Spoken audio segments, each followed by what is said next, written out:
Bonsoir à tous. Nous débutons le point de l'écho de la semaine par l'actualité économique ivoirienne. 203 milliards de francs CFA, soit 57% des arriérés de la dette des fournisseurs, ont été rejetés par l'État ivoirien.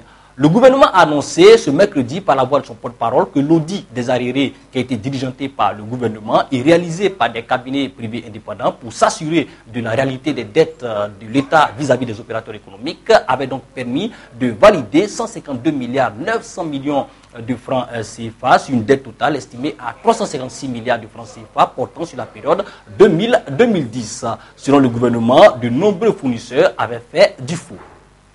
Toujours dans l'actualité économique ivoirienne, l'État de Côte d'Ivoire a décidé de céder ses parts dans le capital de la société ivoirienne de banque au profit de la banque marocaine Attijari Wafa Bank.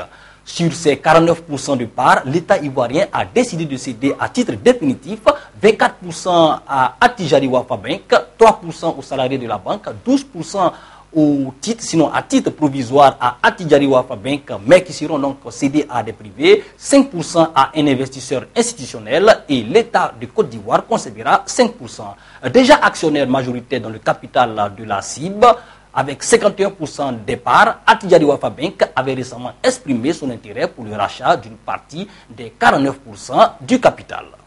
Actualité économique ouest-africaine. Lors de la première réunion annuelle du Conseil pour l'intégration des marchés financiers d'Afrique de l'Ouest, Edo Kossi Amenouvé, le directeur général de la Bourse régionale des valeurs mobilières BRVM, a été fait président de cette organisation en remplacement d'Oscar Eyenma, directeur général du Nigeria Stock Exchange.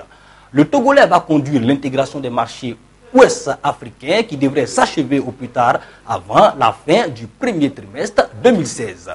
Et puis, dans l'actualité internationale, bonne nouvelle pour l'élite africaine, principalement ivoirienne. L'ex-ministre ivoirien Tidiane Thiam, actuel directeur général de l'assureur britannique Prudential, va diriger le puissant groupe bancaire Crédit Suisse. Suivons cet élément d'Euronews.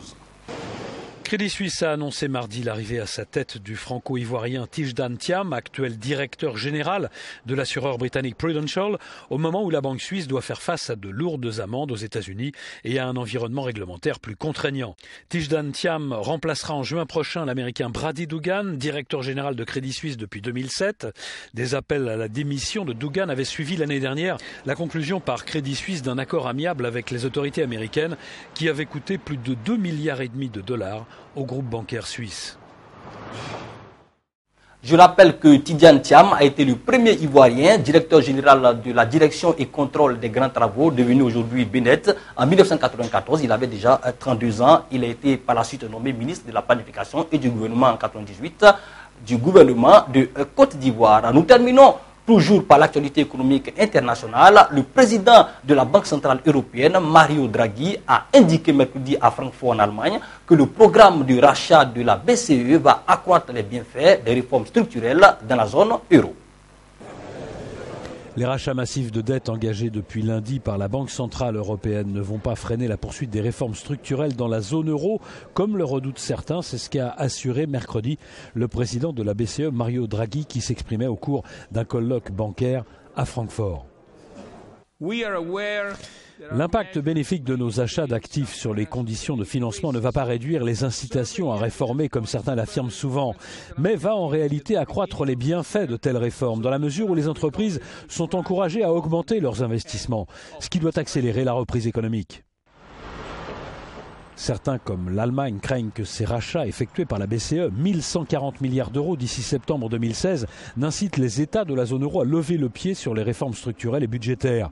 Mario Draghi a rappelé cependant que l'action de la BCE ne pouvait suffire à elle seule à redynamiser l'économie de la zone euro.